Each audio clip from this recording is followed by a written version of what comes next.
दोस्तों, तारीख 18 नवंबर साल 1962, जगह लद्दाख की चुशूल घाटी। 13 कुमाऊं बटालियन की सी कंपनी के 124 जवान इस बर्फीले सेक्टर में भारत की पहरेदारी कर रहे थे। इंडियन आर्मी के इन नए रंगरूटों को लद्दाख की हड्डियां फाड़ देने वाली ठंड का अनुभव नहीं था, लेकिन मुल्क को इनके कंधों पर बहुत भरोसा था। इन 124 जवानों को लीड कर रहा था जोधपुर का 38 साल का एक सलोना सा शख्स, जिसका नाम उसके चेहरे से बिल्कुल मेल नहीं खाता था। Shaitan Singh, major Shaitan Singh, lieutenant colonel हेम सिंह का बेटा। 1 दिसंबर 1924 को पैदा हुआ लड़का, जिसने 18 नवंबर 1962 को चीनी सैनिकों की लाशों पर तांडव किया। भारत चीन युद्ध शुरू हुए 1 महीना हो चुका था। सैनिकों को यह समझते जरा भी देर नहीं लगी कि अब उनका कलेजा बटोरकर टूट पड़ने का वक्त आ गया है।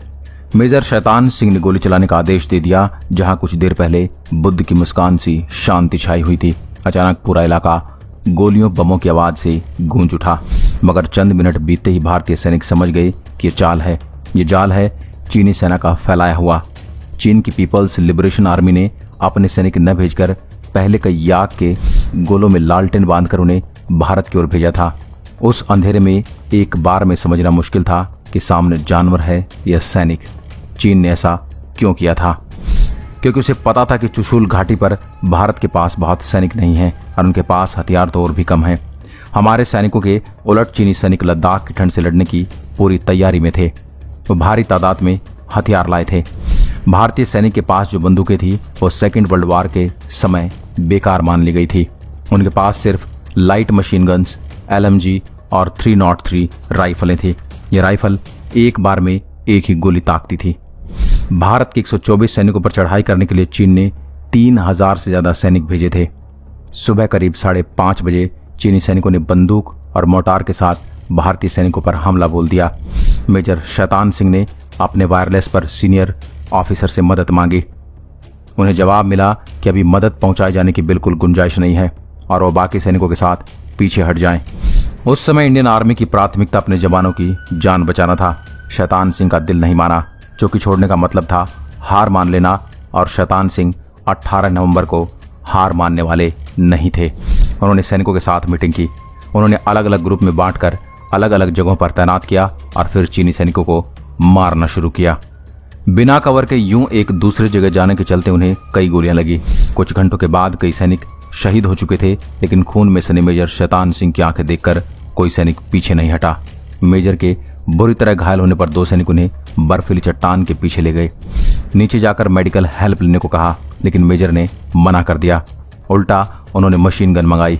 एक मशीन गन के ट्रिगर से रस्सी बांधकर उसका दूसरा सिरा अपने पैर से बांध लिया और एक बंदूक हाथ में ली। लड़ते रहे, मारते रहे। जब सैनिकों के पास असला खत्म हो गया तो उन्होंने हाथों से लड़ना शुरू किया।